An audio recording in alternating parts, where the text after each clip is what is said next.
Hello and welcome to Cryptocat-Guru. Today, we are going to explain the metaverse and how the future of the internet might look like. If you are new to our channel, please consider to subscribe and like our video down below. Also feel free to comment down below to respond to your thoughts with new valuable videos. In July 2021, Mark Zuckerberg staked Facebook's future on the metaverse by renaming the company into Meta. However, he isn't alone. Other companies like Nvidia, Apple, and Microsoft will also spend billions of dollars in the upcoming years to build the metaverse. The metaverse is difficult to define.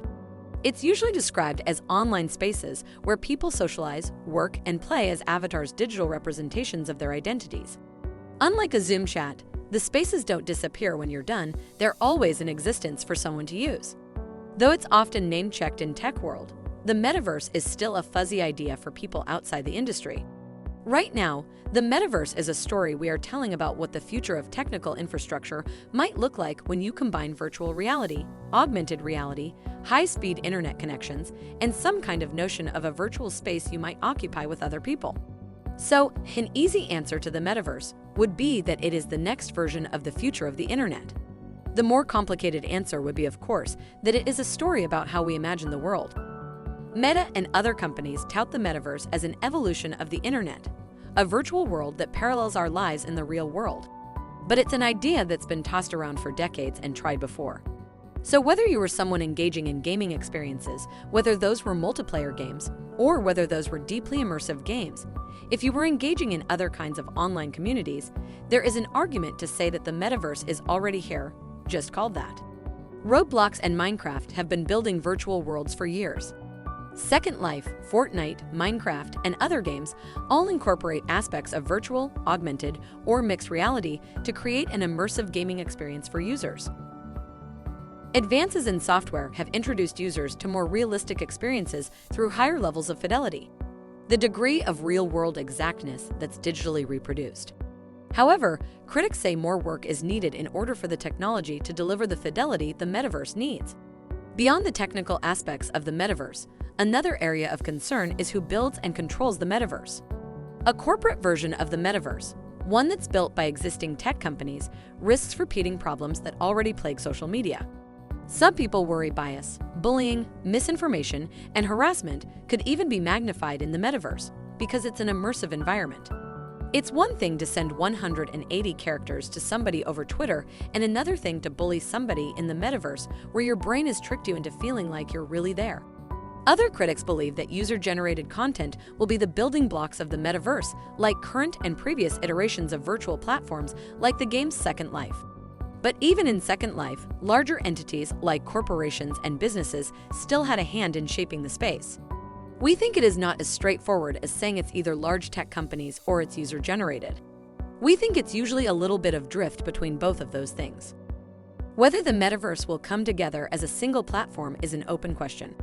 Right now, industry standards don't exist for the metaverse. That means big companies are competing to lay the foundation. Others will have to follow a pattern that was established with the development of the internet. One of the really interesting facets of the metaverse, and of calling this constellation of technologies and experiences the metaverse, is that it creates the opportunity to build a platform. And the thing about platforms is that if you build them right, which is usually open, and with standards, you can move things between pieces of the platform. So when we think about the internet, whilst we may experience it by a particular service provider or a particular device, the underlying architecture is such that it can be delivered in lots of different places.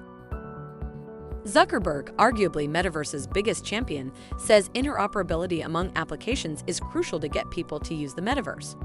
That means companies will need to collaborate, so people using the metaverse can move freely between platforms and experiences. For instance, if you have an avatar in Meta's metaverse, ideally you should be able to use the same avatar when moving to a Microsoft platform. That, however, is easier said than done. If you're familiar with the Roblox-style Lego experience, compare that to something like Fortnite trying to take your character. Just take it over to Fortnite and make it work there. You actually need to have two completely different iterations or models of your avatar. At the moment, this is not possible that easily. However, we think over the upcoming years there will be a lot of advancements in the area of building and changing avatars with artificial intelligence. Today, we can already build avatars out of two-dimensional pictures, as well as create different kinds of art styles with AI. By combining these two capabilities of AI, we think that it will be possible to adapt different avatar styles while going from one into another metaverse. The experience will be seamless. Artificial intelligence, therefore, will play a key enabler role for building the metaverse in the upcoming month and years. Qualcomm, NVIDIA, Valve, Epic, HTC, and Apple are among the companies working on metaverse or metaverse-like projects. How or when these projects develop is anyone's guess.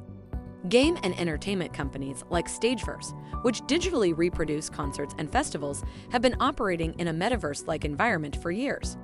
But with more companies adopting a hybrid work model, the metaverse could also come to the world of work. The technology will be used for tasks like employee training, meetings, and customer service. The metaverse could also offer new economic opportunities, such as game creation, virtual retail, or digital asset trading. The virtual world could be a source of real money. We think that the metaverse is potentially a really lucrative place for creators who kind of populate this new world and make a great living doing so. How widespread the metaverse becomes is in part dependent on how many people will adopt this new technology. We hope that all these big tech companies like NVIDIA, Apple, Microsoft, or Meta will be deliberate about the choices they make while building the metaverse. That also means, as citizens, we have an obligation to hold the organizations and our lives accountable to the values that we care about. With that said, we are already at the end of our video. If you liked our content and you want to see more videos like this, please give a like down below and consider to subscribe to our channel. Your Cryptocat-Guru.